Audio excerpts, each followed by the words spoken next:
에베소서 4장 1절로 16절까지입니다. 같이 한 목소리로 읽습니다. 시작. 그러므로 주 안에서 갇힌 내가 너희를 권하노니 너희가 부르심을 받은 일에 합당하게 행하여 모든 겸손과 온유로 하고 오래 참음으로 사랑 가운데서 서로 용납하고 평안에 매는 줄로 성령이 하나 되게 하신 것을 힘써 지키라. 몸이 하나요 성령도 한 분이시니 이와 같이 너희가 부르심의 한 소망 안에서 부르심을 받았느니라. 주도 한 분이시요 믿음도 하나요 세례도 하나요 하나님도 한 분이시니 곧 만유의 아버지시라. 만유 위에 계시고 만유를 통일하시고 만유 가운데 계시도다. 우리 각 사람에게 그리스도의 선물의 분량대로 은혜를 주셨나니 그러므로 이르기를 그가 위로 올라가실 때 사로잡혔던 자들을 사로잡으시고 사람들에게 선물을 주셨다 하였도다. 올라가셨다 하였은즉 땅 아래 낮은 곳으로 내리셨던 것이 아니면 무엇이냐. 내리셨던 그가 곧 모든 하늘 위에 오르신 자니 이는 만물을 충만하게 하려 하심이라. 그가 어떤 사람은 사도로 어떤 사람은 선지자로 어떤 사람은 복음 전하는 자로 어떤 사람은 목사와 교사로 삼으셨으니 이는 성도를 온전하게 하여 봉사의 일을 하게 하며 그리스도의 몸을 세우려 하심이라. 우리가 다 하나님의 아들을 믿는 것과 아는 일에 하나가 되어 온전한 사람을 이루어 그리스도의 장성한 분량이 충만한 때까지 이르리니 이는 우리가 이제부터 어린아이가 되지 아니하여 사람의 속임수와 간사한 유혹에 빠져 온갖 교훈의 풍조에 밀려 요동하지 않게 하려 함이라. 오직 사랑 안에서 참된 것을 하여 범사에 그에게까지 자랄지라. 그는 머리니 곧 그리스도라. 그에게서 온몸이 각 마디를 통하여 도움을 받음으로 연결되고 결합되어 각 지체의 분량대로 역사하여 그 몸을 자라게 하며 사랑 안에서 스스로 세우느니라. 아멘. 에베소서는 3장까지 구원의 교리를 말하고 있습니다. 무엇을 믿을 것인가 하는 것이죠. 4장부터 믿음으로 어떻게 살 것인가, 소위 신앙의 실천편이라고 할 수 있습니다. 우리는 믿음을 굳건하게 하는 데는 많은 노력을 기울이는데 그 믿음으로 어떻게 살아낼 것인가에 관해서는 한국 교회가 약한 면을 보여왔습니다. 소위 삶과 신앙이 일치하지 못한 모습들이죠. 오늘 사도 바울이 에베소 교회에 주시는 말씀을 통해서 우리는 신앙의 분명한 목적, 구원받은 삶의 분명한 증거, 그것이 어떻게 일상 가운데 드러나야 할지를 확인해 볼 수 있게 되기를 바랍니다. 먼저 1절 읽습니다. 시작. 그러므로 주 안에서 갇힌 내가 너희를 권하노니 너희가 부르심을 받은 일에 합당하게 행하여. 우리의 삶은 부르심을 받은 일에 합당하게 사는 거예요. 우리는 부르심을 받은 사람입니다. 여러분, 그리스도인이란 하나님께서 부르신 사람이에요. 여러분들이 제가 여기 불러서 온 사람 누가 있습니까? 여기 제가 초대해서 온 사람이 아니란 말이에요. 여기 어떤 성도가 이 교회에 나가보자 그래서 온 게 아니라는 것입니다. 비록 그 사람이 권면했을지라도 여러분들이 이 자리에 앉아있게 된 것은, 제가 이 자리에 서게 된 것은 부르심을 따른 것이라는 것. 여러분, 그 부르심이 확실해야 흔들리지 않습니다. 사람이 불렀다면 여러분들은 흔들릴 거예요. 왜 저 사람이 저러나? 왜 여기서 이 사람을 또 만나게 하나? 여러분들이 직장에 출근할 때 부르심의 자리가 되기를 축복합니다. 하나님이 불러서 가신 자리라면 갈등이 없어요. 직장 상사하고 좀 어려움이 있더라도 하나님을 먼저 의식하게 될 것이고 그분께서 나를 부르셔서 이 자리에 세우셨다. 이런 분명한 믿음이 있어야 된다는 것이죠. 그 학교 왜 갔습니까? 그 사람 왜 만났습니까? 그 결혼 왜 하셨습니까? 그 자녀 왜 두셨습니까? 이게 전부 하나님과 연결된 사람은 갈등이 적어요. 근데 그 부르심이 약하면은 늘 흔들린다는 것입니다. 내가 왜 여기 왔지? 내가 여기 왜 이러고 있지? 여러분, 인생에 가장 불쌍한 게 늘 때가 되어도 정착하지 못하고 방황하는 것 아닙니까? 저는 여러분들이 회한이 없이 후회 없이 부르심을 소명을 따라서 달려갈 수 있게 되기를 바랍니다. 표대를 향해 달려가기에도 부족한 시간이에요. 인생 길지 않습니다. 그 짧은 시간 뭐 이것저것 생각하고 이것저것 방황하고 이것저것 계산하고 이것저것 따지다가 뭐 되는 일 뭐가 하나 있겠어요. 여러분들, 우리가 신앙 안에서 분명하게 나는 부르심의 자리다, 이걸 날마다 확인할 수 있게 되기를 바랍니다. 그러면 부르심을 따라서 사는 삶의 모습을 한번 보십시다. 2절 3절 보십시다. 시작. 모든 겸손과 온유로 하고 오래 참음으로 사랑 가운데서 서로 용납하고 평안에 매는 줄로 성령이 하나 되게 하신 것을 힘써 지키라. 여러분, 부르심이 분명하면은 그 사람의 모든 삶의 모습들은 첫째 겸손으로 나타난다는 것입니다. 이 헬라 문화권에서는 겸손이 미덕이 아니었습니다. 예수님 당시에 겸손이란 종의 태도를 말하는 거예요. 자유인들은 겸손할 이유가 없죠. 그러나 예수 그리스도를 통해서 이 땅 가운데 마치 BC와 AD로 확연하게 갈라졌듯 섬김을 받으려 하는 살아가는 인생 가운데서 섬기는 자가 되었다는 이른바 삶의 정체성을 변화시키는 놀라운 변화가 일어나는 것이죠. 신앙만큼 사랑을 변화시키는 게 어디 있습니까? 근데 무슨 변화입니까? 신념으로도 변하고 이념으로도 변하고 습관으로도 변하고 많은 것이 사람을 변하게 하지만 그러나 본질적으로 사람을 변하게 하는 것은 신앙의 힘 아닙니까? 근데 신앙은 뭘 변화시키냐는 말이에요. 저는 첫 번째 교만한 사람을 겸손케 한다고 믿습니다. 신앙이란 하나님의 부르심이 확실하면 여러분 교만했던 사람이 겸손해진다는 것입니다.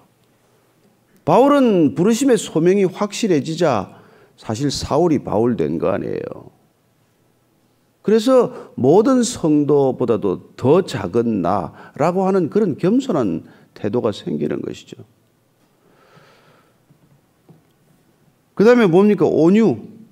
온유란 여러분 뭐 유약한 게 아니에요. 연약한 게 아닙니다. 온유는 뭐죠? 힘이 있지만 절제하는 거란 말이에요. 대접받을 수 있지만 대접받기를 포기하는 거예요. 권리를 주장할 수 있지만 권리를 내려놓는 것입니다. 그게 온유예요. 그래서 그 겸손과 온유는 누구한테 배워야 되죠? 예수님한테 배우라. 너희는 내게 와서 배우라. 나는 마음이 온유하고 겸손하다. 내 멍에는 쉽고 짐은 가볍다. 내게 와서 배우라고 하지 않습니까? 그리고 또 한 가지는 오래 참는다는 거예요. 인내한다는 것 아닙니까? 따라서 우리가 구원받은 삶, 신앙인의 온전한 태도라고 하는 것은 겸손하고 온유하고 그리고 오래 참는다는 거예요. 오래 참는다는 거. 하나님 몰라도 뭐 절치부심하는 사람이 얼마나 많습니까? 와신 상담하는 사람이 얼마나 많아요. 그 사람들은 결국은 자기 안에 맺힌 것들을 풀기 위해서도 그렇게 오래 참겠지만 우리가 참는 이유는 뭐예요? 우리가 인내하는 것은 하나님의 뜻을 이루기 위해서예요. 내 뜻을 위해서 이루기 위해서 그렇게 오래 참는 게 아니라 그렇게 우리가 겸손하고 온유하고 인내하게 되면은 어떤 일이 일어납니까? 사랑 가운데 서로 용납한다고 말합니다. 사랑 가운데 서로 용납하다. 참. 그래서 교회란 사실 이런 모습이에요. 성도들이 살아가는 삶의 모습이란 이런 모습이라는 것입니다. 겸손하고 온유하고 인내할 줄 아는 사람들이 모여서 서로 사랑함으로 용납하는 공동체. 그게 교회 아닙니까? 따라서 교회의 실제적인 삶의 모습은 이걸로 측정이 되는 거예요. 거기 성도들이 어떤 사람들인가? 성도들이 서로 겸손한가? 온유한가? 오래 참을 수 있는 분들인가? 그럴 때 우리는 서로 사랑함으로 용납할 줄 아는 사람이 된다는 것입니다. 가정도 사실 이런 믿음 안에서 세워지는 가정들은 이런 모습 아니에요. 아버지는 아버지대로, 어머니는 어머니대로, 자녀는 자녀대로 서로 사랑함으로써 용납, 받아들인다는 것 아닙니까? 우리가 받아들일 줄 아는 사람. 이 세상에 사실 쓴 상처라는 게 되게 거절감 아니에요. 노하는 거, 밀어내는 것 아닙니까? 참, 그래서 어디 가나 뭐 이렇게 인너 서클을 만들고 거기에 안 들어가면 밀어내고 그러지 않아요. 무슨 동아리를 만들어서 거기에 또 무슨 또 그걸 하고. 그러나 교회란 그런 적어도 분파주의나 분열을 조장하는 그런 모임들은 없어야 한다는 것입니다. 교회 안에 무슨 지역대로 모입니까? 교회 안에 무슨 이념대로 모입니까? 교회 안에 무슨 학력대로 모이시겠습니까? 무슨 동창회를 여기서 하겠습니까? 교회에서는 일체 그런 것들이 용납되지 않아요. 교회란 사랑으로서 서로 용납할 줄 아는 그런 놀라운 공동체, 그게 교회됨의 모습 아니에요? 또 하나가 뭡니까? 평안에 매는 줄로 성령이 하나 되게 하신 것을 힘써 지킨다고 말합니다. 평안을 지키는 것이죠. 성령께서 샬롬을 가져다 주시게 되고 성령 안에서 누리는 그 평안으로 온전히 교회가 하나 되는 것이죠. 그래서 교회 안에 분란이 있다는 것은 사실 심각한 조짐이에요. 그러죠? 그래서 우리가 이 모든 교회됨이 어디서 비롯되는 것이냐니까 4절 같이 읽습니다. 시작. 몸이 하나요 성령도 한 분이시니 이와 같이 너희가 부르심의 한 소망 안에서 부르심을 받았느니라. 사실 바울이 이걸 지금 강조하고 있는 이유는 뭘까요? 초대교회는 늘 특별히 헬라 지방이나 소아시아 지방에 세워진 초대교회들은 이방인과 헬라인과의 이 갈등 문제가 심각한 문제였거든요. 서로 다른 사람들 아닙니까? 다른 문화에서 살지 않았습니까? 여러분 우리가 뭐 결혼해도 서로 다른 문화에서 자랐기 때문에 그 호흡을 맞추면서 사는 게 얼마나 어렵습니까? 그래서 뭐 10년, 20년을 살아도 하나 되지 못한 부부가 얼마나 많아요. 그런데 심지어 헬라권에서 자란 사람들과 히브리에서 자란 사람들이 그 전혀 문화적 백그라운드가 다른 사람들이 한 교회라고 만났지만은 늘 이 다름이 고통스러운 갈등의 원인이 되고 말지 않았습니까? 또 하나 중요한 것은 이게 다 믿는 출발점에서 받은 은혜가 다르기 때문에 그래요. 그래서 교회도 보면은 내가 은혜 받은 방식을 가장 소중한 믿음의 채널로 여기거나 은혜의 채널로 여기는 거예요. 그래서 뭐 저도 마찬가지, 저도 아침 예배에서 은혜를 많이 받았기 때문에 아침 예배를 이렇게 중요하게 여겨요. 주일 예배하고 뭐가 다르냐? 저는 그런 생각을 하는 사람이에요. 아침 예배에 저는 올인해야 된다 이런 생각을 가지고 있는 사람이란 말이에요. 성경을 읽고 제가 은혜를 받았기 때문에 성경을 읽으라고 제가 그렇게 강조하는 겁니다. 성경을 한 5번 읽었더니 뭐가 터지는 걸 내가 경험했기 때문에 고통스럽다 성경 읽으라 이런 얘기를 한단 말이에요. 그러나 어떤 사람은 산기도 가서 은혜를 받았어. 그럼 또 그 사람 산기도들 댕겨야 된다고 그래. 선교지 가서 또 주님을 만났다는 사람은 선교 안 하는 교회는 교회도 아니야. 우리가 각자 강조하는 게 다를 수 있지만은 그 다른 것 때문에 분열되어서는 안 된단 말이에요. 그래서 여러분들은 우리가 아침 예배 나오지만 아침 예배 못 나오는 사람들은 저건 교인도 아니야. 그럴 수는 없잖아요. 우리는 기도의 자리에 앉아있지만 기도의 자리에 앉아있지 않는 사람들을 위해서도 우리가 기도할 수 있듯이 교회는 서로 사랑으로 용납하는 공동체고 성령의 하나 되게 하는 줄로 평안케 하는 줄로 하나가 되는 게 더 중요하단 말이에요. 그래서 교회가 교회됨이란 가장 큰 이유는 이 하나됨 통일성의 원리란 말이에요. 세상은 군대나 학교처럼 무슨 제복을 입혀서 하나 되게 하지만 이건 서로 다른 개성, 서로 다름을 존중하면서 다양성을 존중하면서 조화를 이루게 하는 놀라운 그런 성령의 능력, 그런 하나 되게 함의 놀라운 열매, 이런 것들이 교회로부터 비롯되기를 원하는 것이 이 땅에 예수님이 오신 목적이란 말이에요. 따라서 예수 믿는 사람들부터 하나 되지 못하면서 우리가 통일을 위해 기도하는 것도 어떻게 보면 때를 따라서는 참 안타까운 일이에요. 나라와 민족이 하나 되게 해달라고 기도하기 전에 교회부터 하나 돼야 되지 않겠습니까? 여러분 전도하면 세상 사람들이 뭐라고 말해요? 너나 잘 믿으라 그러지 않습니까? 정말 이 시대가 이렇게 분열되고 이렇게 나눠진 것들을 향해서 우리가 안타깝게 기도하지만 교회는 더 분열되어 있지 않냐는 말이에요. 그래서 이 초대교회가 이 이방인과 이른바 유대인들이 한 믿음, 한 몸, 한 성령 안에서 하나 되지 못하는 모습 때문에 사실은 바울이 고린도 교회나 이런 에베소 교회나 초대교회를 향한 서신서들을 보면 그런 애타는 마음들이 녹아 있죠. 이 시대도 마찬가지예요. 우리가 교회로 모여서 점점 교회를 이루어가지만은 교회처럼 하나 되기 어려운 게 없다. 세상 사람도 그렇게 생각해요. 저 사람들은 싸우면은 진짜 기도하고 싸우고 금식하고 싸우고 영원히 싸울 모양이다. 아니 세상 사람들은 그래도 뭐 술이라도 한 잔 먹고 서로 뭐 한번 주먹 다짐을 하더라도 화해할 줄 아는데 이분들은 화해할 줄을 몰라요. 그런 애타는 마음이 있다는 것입니다. 그래서 저와 여러분들이 이 에베소서를 읽어가면서 우리의 믿음을 가지고 사는 게 뭐냔 말이에요. 우리가 믿음으로 뭐 할 건데? 믿음으로 무슨 우리가 뭐 재벌이 될 거예요. 믿음으로 무슨 뭐 대통령이 될 거예요. 믿음으로 우리가 온유하고 겸손하고 인내하고 그리하여 우리는 사랑으로 서로 용납하고 그리고 평안에 매는 줄로 하나 되고 이런 하나됨의 모습을 드러내는 것. 우리가 가정에서 하나됨이 되지 못하면 그거 무슨 소용이 있어요? 왜 결혼해가지고 왜 가정을 이루는데 그 가정이라는 단위를 가지고 무슨 혁명을 할 겁니까? 하나됨의 놀라운 그 은혜를 드러내는 것 아니에요. 교회도 마찬가지입니다. 교회와 가정은 다르지 않아요. 하나님이 주신 유일한 인스티튜션들인데 거기서는 하나됨이 그렇게 중요하다는 것이죠. 그래서 저는 믿는 가정들이 오늘날 이 세상을 향해서 줄 수 있는 메시지는 부부의 하나됨, 가족의 하나됨. 믿음 없어도 여러분 대가족 시대는 얼마나 하나됨을 강조했습니까? 뭐 굳이 이름을 들먹이지 않겠지만 대한민국에서도 하나됨으로 유명한 가문들이 있어요. 그런 가문들에서는 예수 안 믿어도 하나됨을 너무 철저하게 지키기 때문에 그 하나됨 때문에 크리스찬이 나오는 걸 그렇게 반대해요.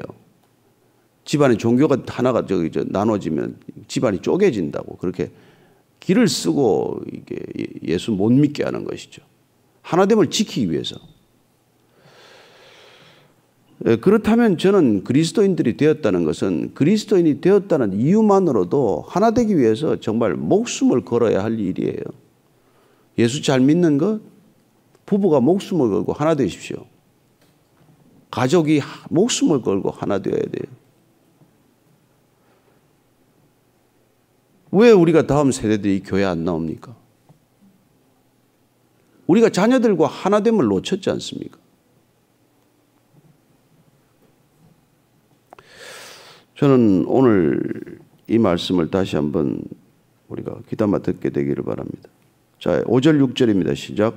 주도 한 분이시오 믿음도 하나요 세례도 하나요 하나님도 한 분이시니 곧 만유의 아버지시라 만유 위에 계시고 만유를 통일하시고 만유 가운데 계시도다. 다 주도 한 분이고 믿음도 하나고 세례도 하나고 하나님도 한 분. 궁극적으로 하나님도 한 분이시다. 자, 성부 성자 성령 하나님 삼위일체 하나님 그 하나님의 속성을 그대로 물려받은 이 성도들 교회 공동체란 하나됨을 끝까지 애써 지키는 거라는 거예요. 왜냐하면 하나님께서는 모든 것 위에 계시고 모든 것들을 통일하시고 모든 것 가운데 계심으로써 하나됨을 이루어내시는 분이다. 하나님 아닙니까? 하나님. 그래서 이 땅 가운데 그리스도를 보내주신 것도 이 하나됨을 위해서 보내주신 거란 말이에요. 어쩌면 유대인들을 먼저 구원하시고 그 유대인들을 통해서 이방인들을 구원하시기 위해서 그래서 베드로와 고넬료의 만남이라고 하는 그런 역사적 사건을 통해서 점점 복음이 이방을 향해 나아가지 않습니까? 그래서 안디옥 교회를 통해서 바나바와 바울을 따로 세워서 소아시아로 파송하게 되고 복음은 이 바울이라고 하는 이방인을 위해 택한 그릇을 통해서 복음이 유럽으로 흘러가지 않습니까? 그 모든 것들은 그리스도를 이 땅에 보내셔서 만유를 통일하고 하시는 하나님의 경륜, 구속사의 큰 섭리를 향해 흘러가는 물줄기라는 것을 우리는 알고 있지 않습니까? 자, 7절 이하로 보면 그 얘기예요. 시작. 우리 각 사람에게 그리스도의 선물의 분량대로 은혜를 주셨나니 그러므로 이르기를 그가 위로 올라가실 때 사로잡혔던 자들을 사로잡으시고 사람들에게 선물을 주셨다 했도다. 올라가셨다 했은즉 땅 아래 낮은 곳으로 내리셨던 것이 아니면 무엇이냐? 내리셨던 그가 곧 모든 하늘 위에 오르신 자니 이는 만물을 충만하게 하려 하심이라. 시편까지 굳이 인용해 가면서 바울이 에베소 교회에 하는 이 이유는 뭡니까? 예수님이 이 땅에 오신 이유가 결국 뭐냐는 거예요. 그분이 인카네이션, 성육신하는 것은 내려오신 것 아닙니까? 그리고 승천, 어센션이라고 그러죠. 승귀라고도 말하고 그분께서 부활하셔서 돌아가신 것. 그분이 이 땅에 내려오셨고 올라가신 것들이 다 뭘 위한 것이냐 이거죠. 왜 그분은 이 땅에 성육신하셨고 그분은 이 땅에 왜 굳이 부활하셔서 승천하셨느냐. 그 모든 것들이 뭐예요? 곧 만물을 충만케 하려 함이라고 말합니다. 통일케 하려 함이라고 말합니다. 화평케 함이라고 말합니다. 허물어진 담을 허물어서 이방인과 유대인이 하나 되게 하기 위한 것이라고 지금 얘기하고자 하는 것이죠. 그래서 그리스도인이 이 땅에 존재하는 이유는 뭡니까? 하나 될 수 없는 사람들을 하나 되게 하는 것이란 것이죠. 이 땅이 하나 될 수 있습니까? 그런데 그리스도인들이 이 땅에서 그 소명을 놓치면 안 돼요. 이 한국 땅이 이런 분열과 이런 갈등과 이런 엄청난 이 긴장 속에 있는데 그리스도인들의 소명이 더욱더 분명해야 합니다. 참 어려운 시대예요. 그래서 여러분들 참 깊이 기도하고 결정해야 됩니다. 과연 이 시대, 이 한국 땅에서 2019년, 2020년을 바라보는 이 중요한 시점에서 우리의 신앙은 어떤 모습으로 드러나야 하느냐, 가볍게 결정할 일이 아니라는 것이죠. 우리는 어떻게든 하나 되어야 하는데 남과 북이 깨어진 나라, 남남의 갈등이 이토록 심한 나라에서 그리스도인들의 역할이 뭡니까? 우선 교회부터 좀 하나 되라는 거예요. 교회부터, 그리스도인들부터, 그리스도인의 가정부터. 우리가 하나 되지 못하기 때문에 세상을 향해서 하나 되라고 하는 메시지가 하나도 힘이 없어요.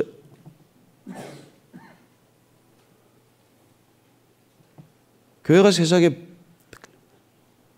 오히려 더 걱정을 끼치려는데 세상 사람들이 감동하겠습니까? 저는 저와 여러분들이 우리 신앙, 내 신앙에 먼저 감동을 해요. 남을 감동시키려고 할 거 하나도 없습니다.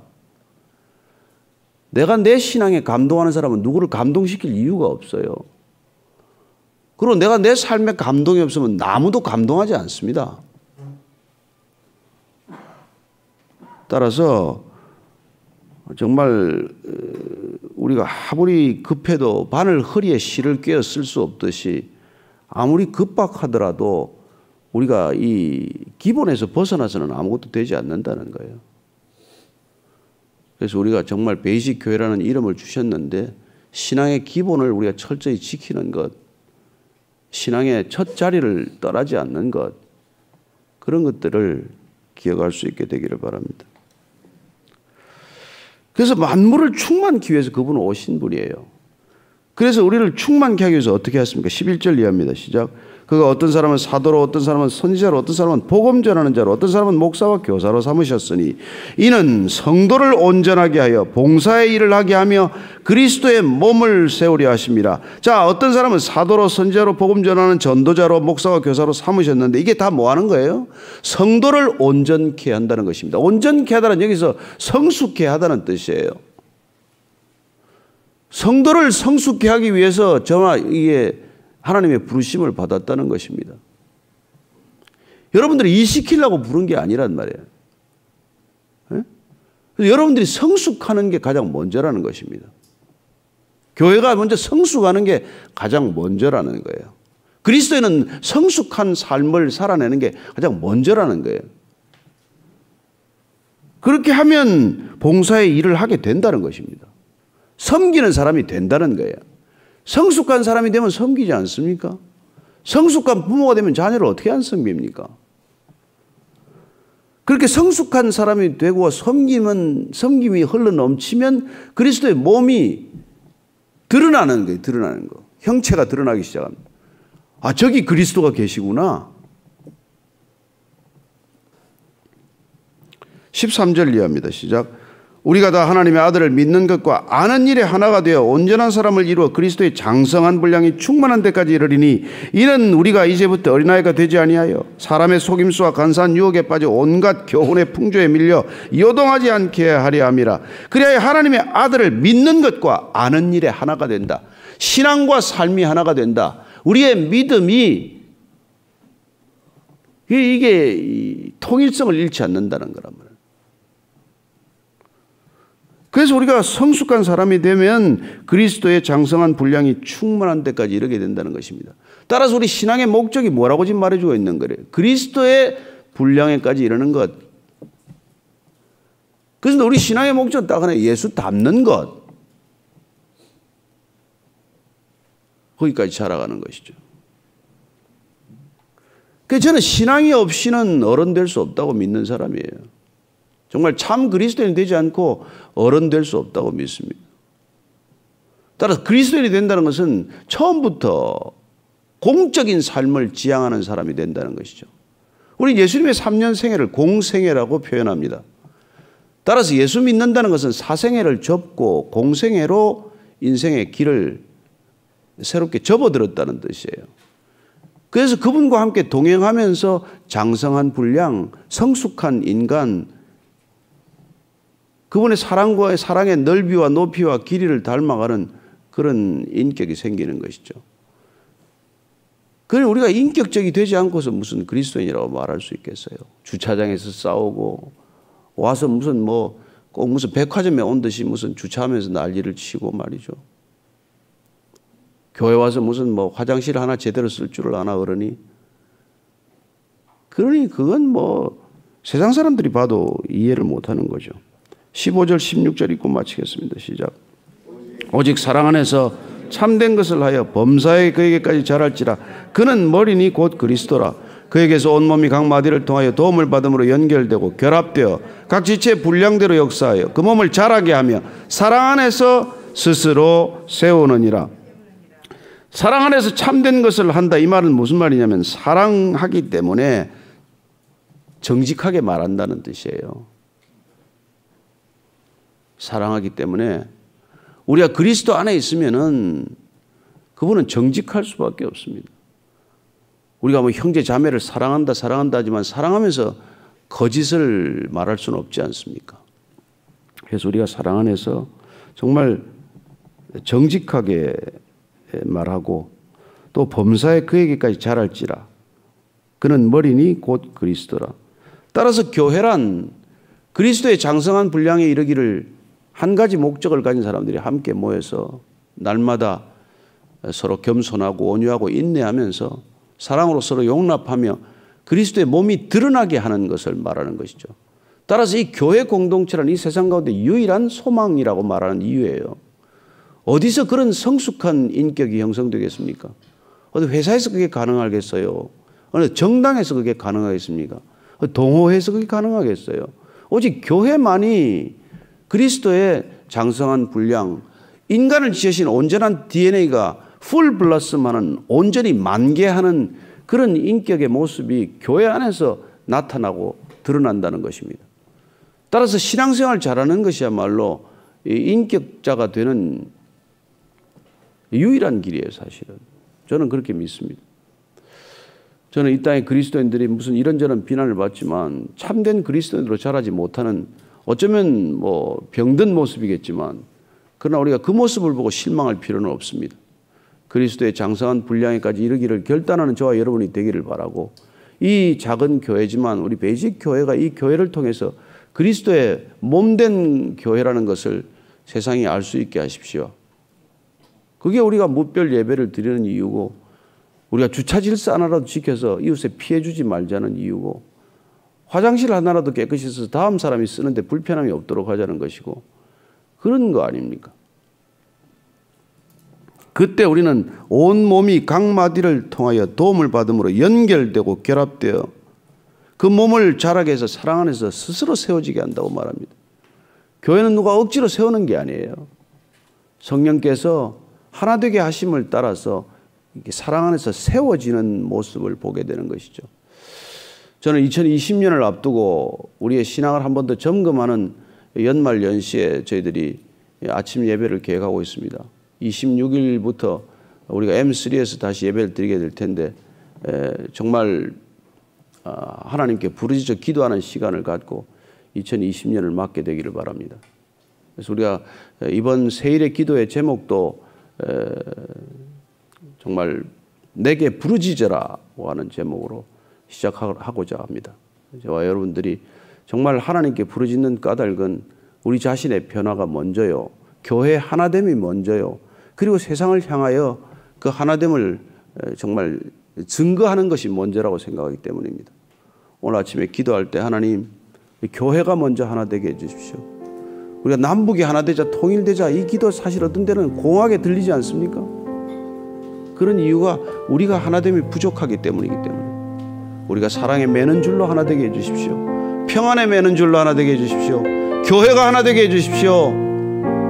그때 하나님께서 새로운 일을 행하실 것입니다. 새 길을 여실 것입니다. 오늘 아침에 기도할 때 하나님, 이 땅에 진실로 저희들 믿음의 가정이 하나 되게 하여 주옵소서. 믿음의 가족이 하나 되게 하여 주옵소서. 교회가 하나 되게 하여 주옵소서. 진지한 마음으로, 정직한 마음으로, 솔직한 마음으로 한번 같이 기도하겠습니다. 하나님 아버지, 그렇습니다. 겸손하고 온유하고 인내하라고 하지만은 쉽지 않습니다. 하나님 아버지, 내 안에 뿌리 깊은 교만이 있음을 주님 잘 아십니다. 온유하기는 켜정 여전히 벌컥벌컥하는, 정말 내 안에 분노를 조절하지 못하는 모습들이 있습니다. 하나님 아버지, 오래 참지 못하는 제 모습 잘 아십니다. 주님께서 정말 날마다 새 영으로 충만하게 하셔서 하나님, 진정한 교회됨이 이 교회 가운데 이루어지게 하시고 그리스도인들의 삶 가운데, 그리스도인들의 가정 가운데 하나됨의 열매가 있게 하여 주옵소서. 그래야 하나님, 저분은 그리스도인이구나, 저 교회는 참된 그리스도의 교회구나, 세상 사람들이 인정할 수 있는 모습 되게 하여 주옵소서. 하나님 아버지, 믿음도 하나, 세례도 하나, 주도 하나, 하나님도 한 분 온전히 하나 되게 하시기 위해서 이 땅 가운데 그리스도를 보내주셨고 십자가를 통해서 이 땅 가운데 만유로 통일케 하셨습니다. 주님, 그 통일의 모습 드러내기 위해서 이 땅에 교회를 세우셨는데, 교회가 주님 보시기에 합당한 교회 되게 하여 주옵소서. 이제는 하나됨을 위하여 십자가에서 모든 것 쏟아부어 주신 우리 구주 예수 그리스도의 은혜와 아버지의 사랑과 성령의 이끄심이 오늘 말씀대로 하나 되기 위하여 전심을 다하고 하나됨의 모습을 일생 동안 장성한 분량에까지 이르기로 결단한 이 자리에 고개 숙인 모든 그리스도의 지체들 위해 지금부터 영원까지 함께 하시기를 간절히 축원하옵나이다. 아멘.